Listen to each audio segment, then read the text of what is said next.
Kau cundang. Panjang dia.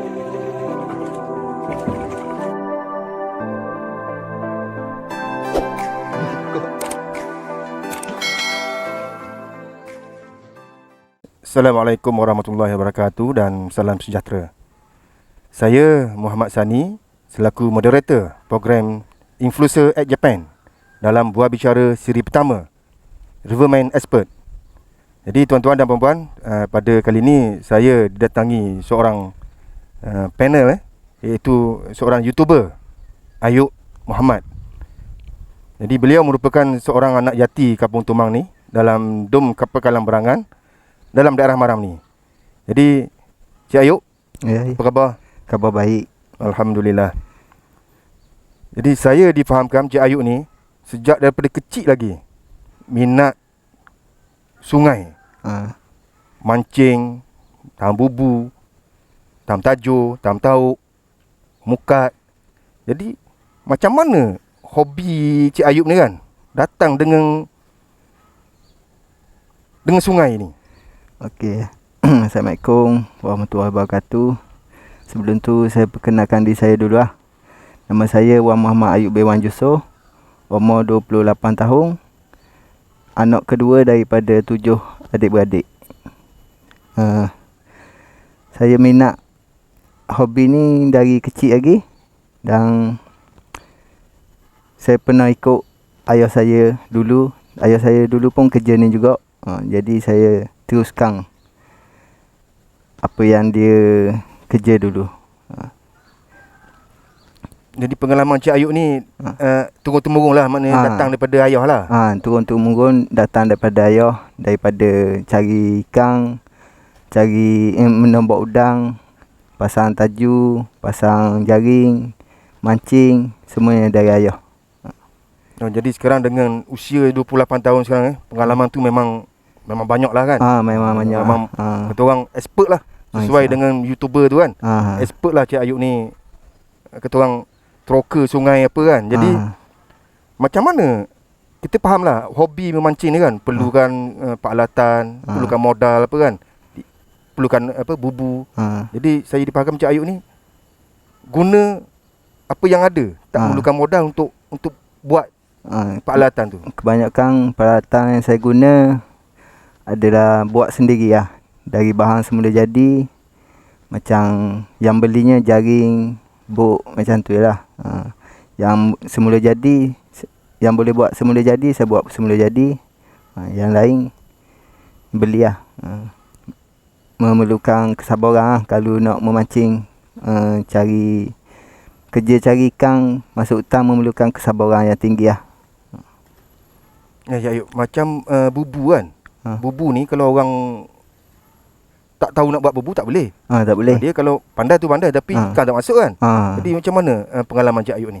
Saya buat sambil belajar. Buat sambil belajar. Tahan kena kaji lah. Kaji sendiri. Kenapa ikan tak masuk, kenapa ikan masuk sikit. Bubu tu kecil ke, unjak dia keras ke, lembut ke, pitu dia sempit ke. Tengok keadaan tempat dan musim juga lah. Kalau macam bubu tu kan, umpan tu, sama ada umpan kelapa sawit ke, umpan apa ke, dan hasil dia tu memang musim bulan berapa hasil dia lumayan tu? Tengok jenis ikan ataupun udang yang kita main, kena tahu musim lah. Dan tahu umpan dia apa. Ada umpan ikan, ada umpan buah-buahan, macam-macam jenis umpan lah boleh kita pakai. Tapi kita kena tahu spesies yang kita target tu. Ya. Kita maklum lah Cik Ayub ni mana pot baik, pot mega ke, pot master ke ikan tu lah, monster ikan tu kan. Jadi Ayub pergi ke Sungai Salam sana. Kadang pergi jalan sungai sana orang lain tak boleh pergi, tak tahu tempat dia kan.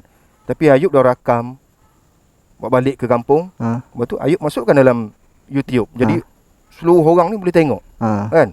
Jadi macam mana idea Ayub ni datang tu untuk YouTubekan benda tu jadi satu ikutan dan jadi penjana kepada pendapatan Ayub? Saya dulu buat sebagai hobi lah, minat. Dan saya nak orang tahu bukan senang untuk dapatkan sesuatu. Dengan keadaan tepatnya susah nak pergi, dengan hasilnya kadang banyak kadang sikit.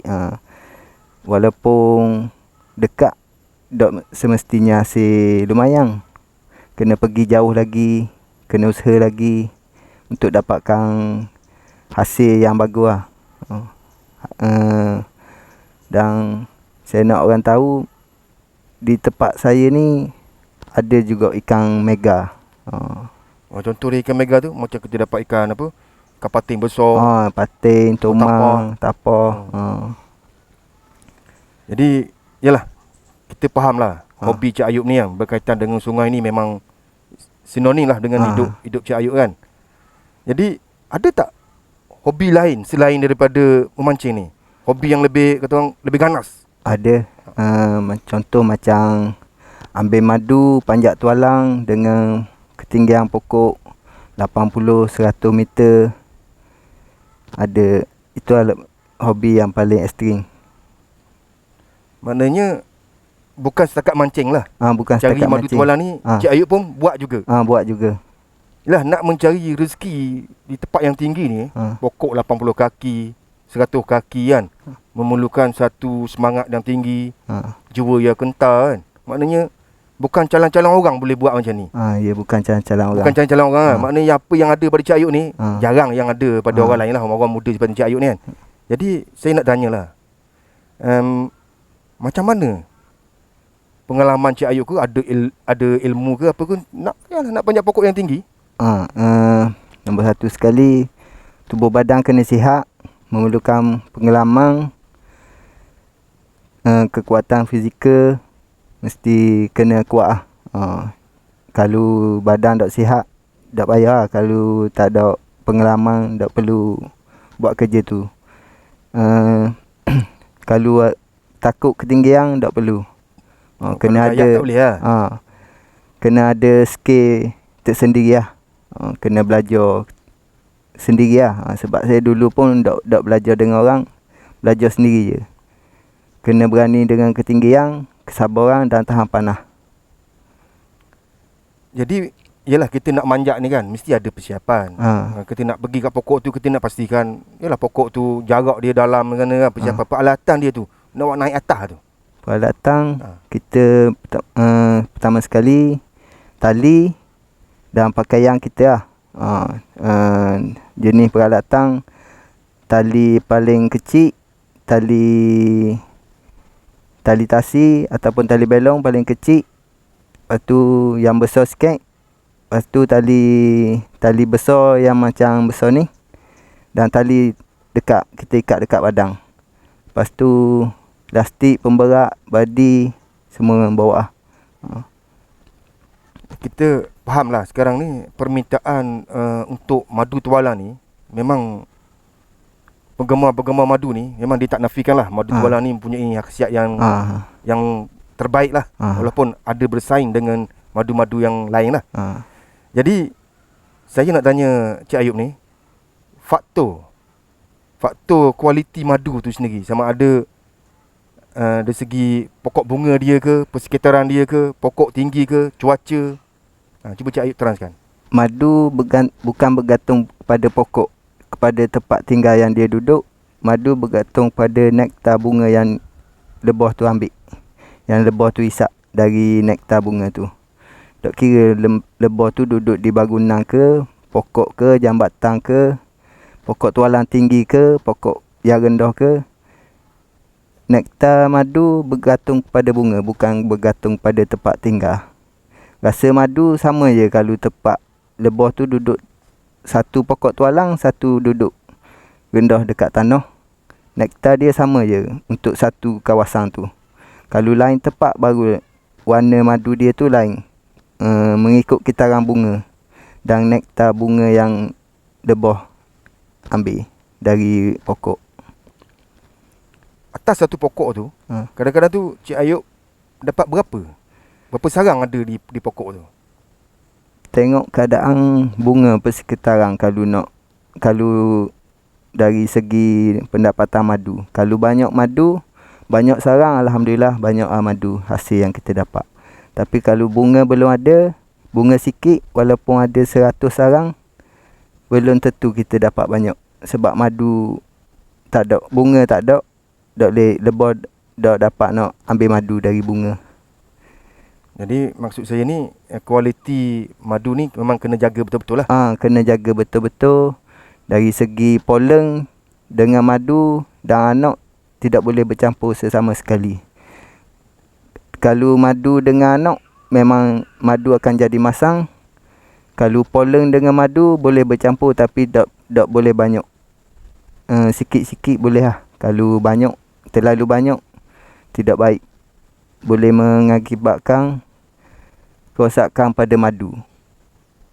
Jadi setakat ni Cik Ayub, berkaitan madu ni, permintaan daripada penggemar madu ni macam mana sekarang? Permintaan alhamdulillah sangat tinggi sejak saya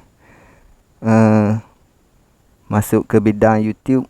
Alhamdulillah permintaan madu sangat-sangat tinggi sampai tidak mencukupi stok madu yang ada. Terima kasih Cik Ayub. Sebelum kita berhenti rehat, sama-samalah kita saksikan video vaksin yang berada di dalam tubuh badan kita. Kita rehat sebentar. Cara vaksin berfungsi di dalam tubuh manusia. Vaksin COVID-19 disuntik di dalam badan. Hasil suntikan vaksin, sistem imuniti badan akan menghasilkan antibodi yang spesifik terhadap virus COVID-19. Vaksin meningkatkan tahap imuniti badan tanpa menyebabkan jangkitan penyakit. Hasil daripada suntikan vaksin, sistem antibodi bertindak ke atas virus COVID-19 sekiranya terdedah kepada virus COVID-19.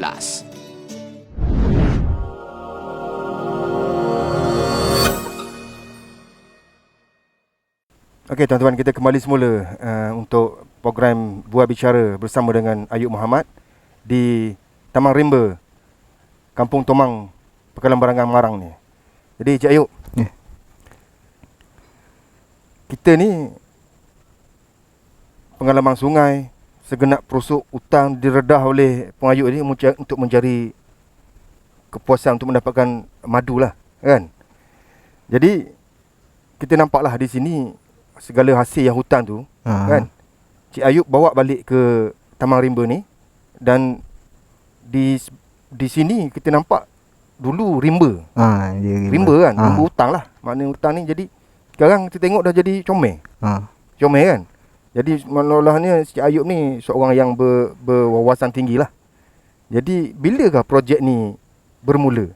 Okey, projek ni bermula start daripada PKP 01. Start daripada tu, saya biasa duduk kampung setiap hari buat kerja.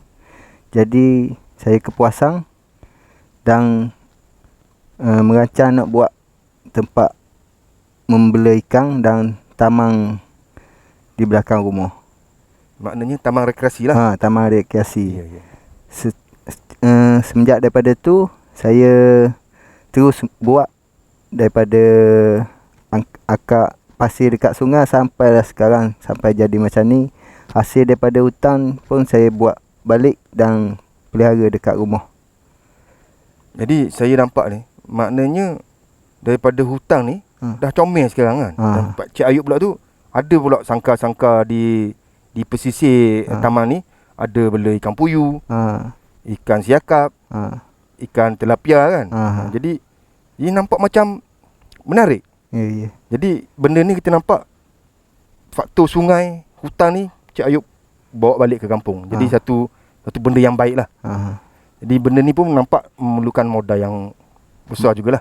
Modal yang sangat besar. Jadi harapan Cik Ayub lah, suatu ketika nanti apa projek yang akan dibuat lagi oleh Cik Ayub? InsyaAllah satu ketika nanti saya akan buat taman rekreasi untuk menarik perhatian orang dan nak suruh orang tahu dan yang duduk kampung ni boleh menjana pendapatan yang tinggi juga. Jadi kita nampak sini kan, macam Taman Rimba ni sesuai untuk family. Family untuk pelajar-pelajar sekolah datang berkemah di sini apa kan. Ada perancangan tak untuk nak kata orang nak adakan kemah ke, nak buat tempat-tempat masak ke, tempat-tempat mancing ke untuk InsyaAllah kita akan buat semua tu dalam masa yang agak lama sikit lah. Lambat sikit sebab kita kebanyakan buat sendiri dan ambil bahan-bahan daripada hutang ataupun tepi-tepi sungai. InsyaAllah nanti akan dibuka. Kita akan ambil order untuk orang mari berkemah, memancing, untuk pelajar-pelajar sekolah mari, InsyaAllah. dengan kadar yang berpatutan lah. Dengan kadar yang berpatutan, dengan harga di kampung lah. Cik Ayub, terima kasih banyak. Okay. Jadi saya nak tanya Cik Ayub lah.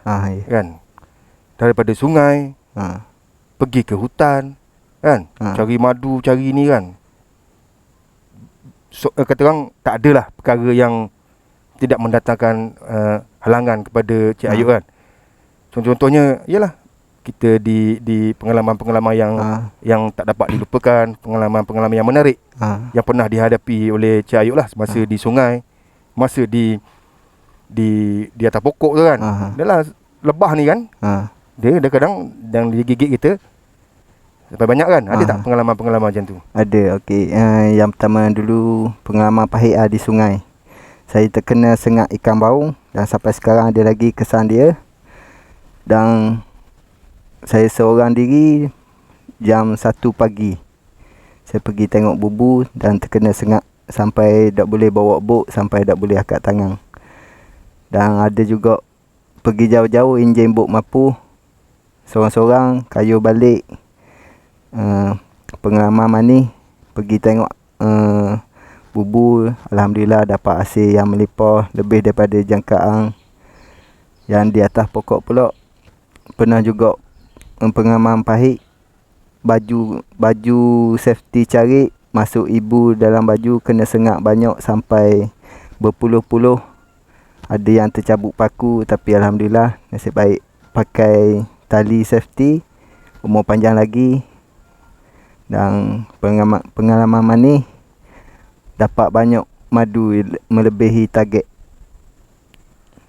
Dan tu katakan itulah pengalaman-pengalaman yang tak dapat dibeli lah. Yang tak Kita dapat faham dibeli.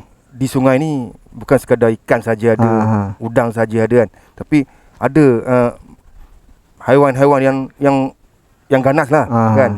Ada tak pengalaman Cik Ayub jumpa lah dengan haiwan-haiwan yang ganas lah? Ada, banyak lah. Kalau macam dari segi ular, buaya,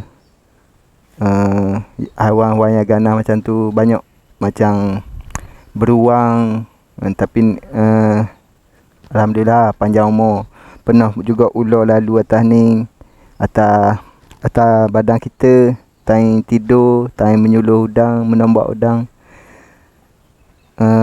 Pernah juga tengah syok-syok mancing malam, tengok buaya ada tepi bot. Pernah juga banyak kali juga kena. Yalah, maknanya gangguan-gangguan tu dah biasa lah bagi Cik sudah Ayub lah untuk terbiasa menjadi seorang kata orang pemancing tega ni kan.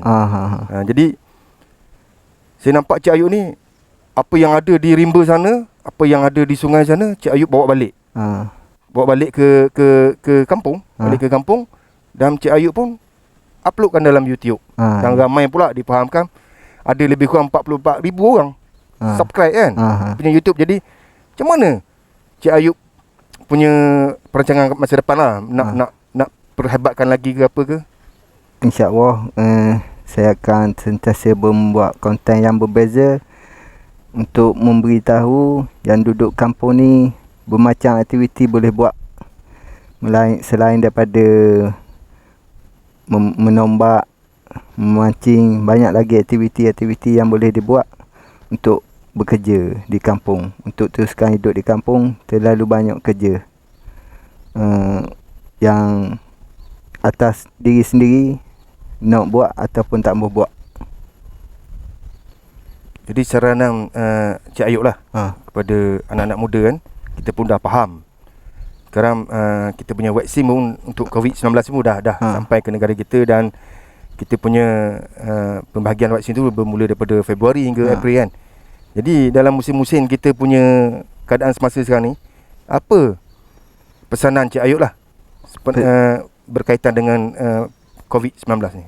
Okey, yang pertama kena pakai mask dan jaga jarak, ikut SOP yang ditetapkan oleh kerajaan. Dan sekarang vaksin sudah sampai. Jadi kita jangan ambil mudah lah, walaupun vaksin dah sampai. Jangan, kita kena jagalah. Kena jaga jarak kita, jangan mengambil mudah walaupun vaksin tu sudah sampai di negara kita. Kena sentiasa pakai sanitizer, pakai pelitup muka, jarak. Jadi kita ikutlah apa yang disarankan oleh pihak kerajaan lah. Kena ikut lah, kena patuhi lah. Okey Cik Ayub, lagi satu, kita kan negeri Terengganu ni sekarang dah pihak PDRM dia ada slogan, jihad dadah. Ya. Orang Terengganu tak embuh dadah. Tak embuh dadah. Kita dah sinonim lah dengan orang muda ni kan. Dia cakap bila orang muda je tak ada kerja, benda tu kan. Jadi apa pesanan Cik Ayub lah kepada anak-anak muda di luar sana, agar-agar dapatlah korang boleh buat kerja macam Cik Ayub. Pesanan saya, kalau yang belum lagi tu, tolong jauhkan daripada benda-benda yang macam dadah ni. Dia tidak membantu kita sesama sekali. Bukan dia yang menghidupkan kita, tapi dia akan mematikan kita. Jauhkan daripada dadah. Untuk kerja di kampung tak perlu pun mengambil dadah. Atas semangat dan jati diri kita je yang boleh kawal kita. Yang dah ambil tu berhenti lah. Okey Cik Ayub. Jadi kesimpulan yang saya dapat daripada Cik Ayub tadi kan, maknanya orang muda lah, orang muda, kesabaran, kegigihan, semangat. Apa yang penting tu, tak malu. Tak malu untuk bekerja di mana sekalipun. Sama ada di sungai dia apa, janji benda tu boleh mendatangkan hasil kepada kita. Begitu juga dengan dadah kan. Dadah kan. Jadi cubalah kita semua hindari pada dadah lah. Kita sahut cabaran kerajaan, kita sahut cabaran ketua polis negeri kita kan. Maknanya slogan tu jihad dadah tu kan. Orang Terengganu tak embuh dah dadah. Tak embuh dah. Banyak lagi perkara-perkara yang boleh, perfect yang kita boleh buat kan, yang boleh mendatangkan hasil. Jadi tidak ada jalan yang tak boleh kita redah untuk mendapatkan hasil kan. Jadi itulah semangat yang ada pada Cik Ayub ni, sekurang-kurangnya menjadi ikon pemuda lah, walaupun tak didendang sekarang ni kan. Tapi itulah yang terbaik bagi kita. Jadi terima kasih banyak Cik Ayub. Sama-sama. Berakhir sudah program Buah Bicara bersama dengan Saudara Ayub. Saksikan video Blok Mangkasi Darurat.